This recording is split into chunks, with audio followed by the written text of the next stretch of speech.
Hey, yo, D! That all cops could do it. All they had to do was knock, knock, knock, announce they're there. Boom, they could kick your door down. Hands up. Walk backwards to me. Who else is in here? That's what I do, but it's protection. It's in his waistband. Oh, yeah. Come on out! Come out now! Involving a firearm, so the use of a canine was appropriate. We're gonna send that dog in. Hands. Come in! So how do we know he had an accidental discharge? He didn't admit it in the video.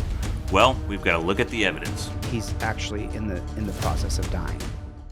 In the year 2002, I was no-knock raided by the Chief of Police, Michael Moore, of LAPD with an entire SWAT team, twice in the same month. Since that date, I began studying the history of America and constitutional law. I am an autodidactic constitutional law scholar. Over the past couple years, what I've done is I've been able to devise a system, understanding that the police have created a very rigid set of policies, procedures, and protocols that they use to arrest you. I've also created a very rigid set of policies, procedures, and protocols for you to follow that gives you back the power when you're forced to interact with these jackboot thug pigs. It has become a tyrannical jackboot thug police state, prison state, death state. I will win the governorship and I will change the policies from the top down.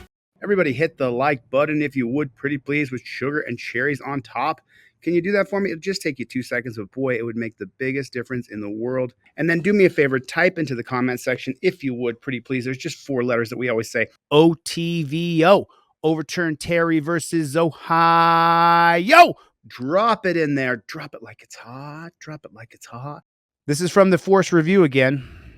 Welcome to episode 4 of the Force Review. I'll be your host for the next few minutes. I'm an active patrol officer with 13 years of patrol experience. August 30th, 2022, Columbus police are looking for Donovan Lewis. They're looking to serve an arrest warrant for 1 felony and 2 misdemeanors. The felony was for improper handling of a firearm. The misdemeanors were for probation violation and domestic violence. Not until I know they're inside.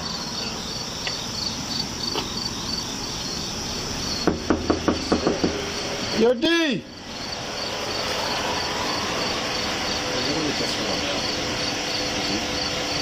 I heard something.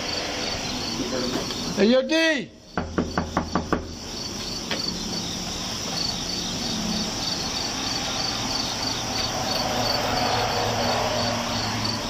Let's talk about arrest warrants. If you have a felony arrest warrant, the police can bust down your door any time of the day or night to serve it. So what have I told you? If the cops come and bang on your door, you don't answer. You don't say a word.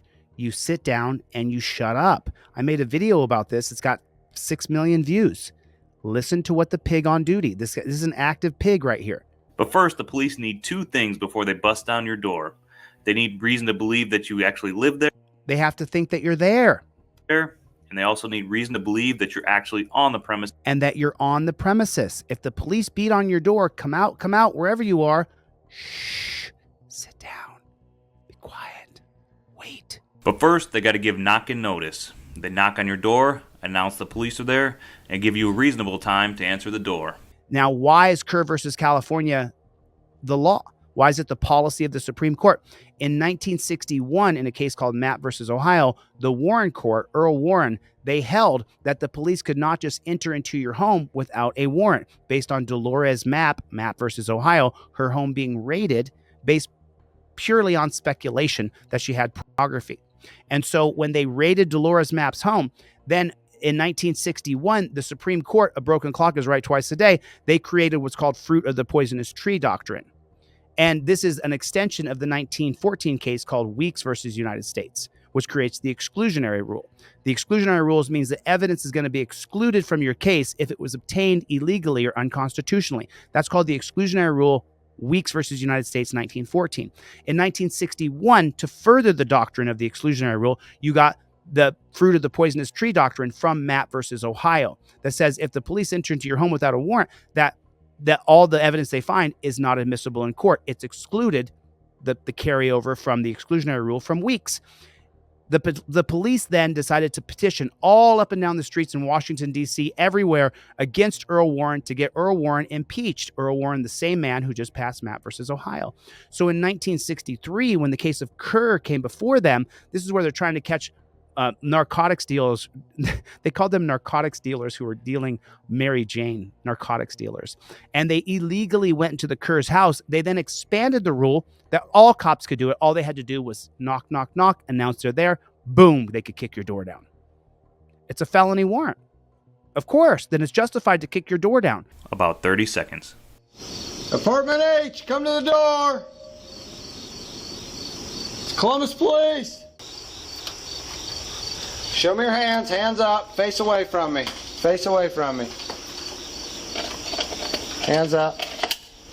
Walk backwards to me. Who else is in here? Huh? I was asleep. Okay, turn around, turn around. Another guy on the couch to the left. Looking for Donovan, where's he at? Whose apartment is this? Homeless. Who's your homie? I believe Blue. Who? Blue. How old are you, man? 19. Okay. Why do you stand for me? Who else is in the Back up apartment? this way. Sorry. You see it? Have a seat real quick.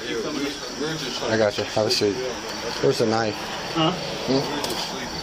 I ain't know, I got knives. I got knives on me. It's right there, but it's protection. In his waistband. Oh, yeah. Have a seat.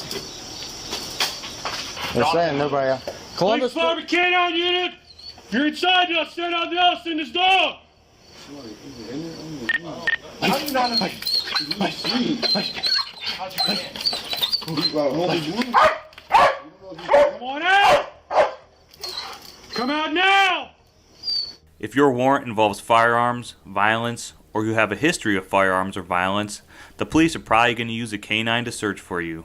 In this case, Donovan Lewis had the warrant involving a firearm, so the use of a canine was appropriate. No, it's not appropriate. A dog bite, just so you guys know, you go to dogbite.org. When a dog bites you, it could take up to $1 million in surgery and skin grafts. And for what? Because he had a gun? He didn't shoot anybody with the gun. You said he mishandled a gun? So someone saw a gun? My gun's right here. If you see it, am I mishandling my gun? Yeah, there's somebody back there. That dog's gonna bite you if you don't come out.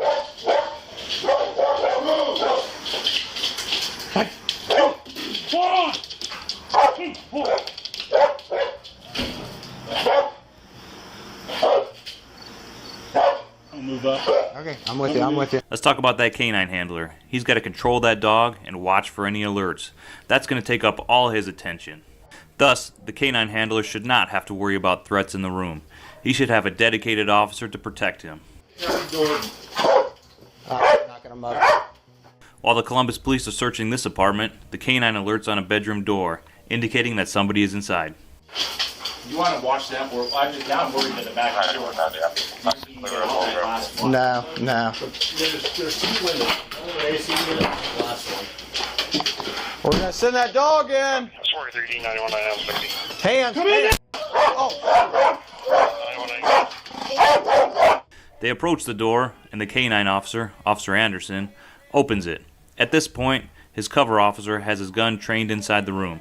Officer Anderson draws his gun, fires a single round, and reholsters his gun. The round strikes Donovan Lewis while he's in bed. He doesn't have a gun. He is holding a vape pen. Crawl out!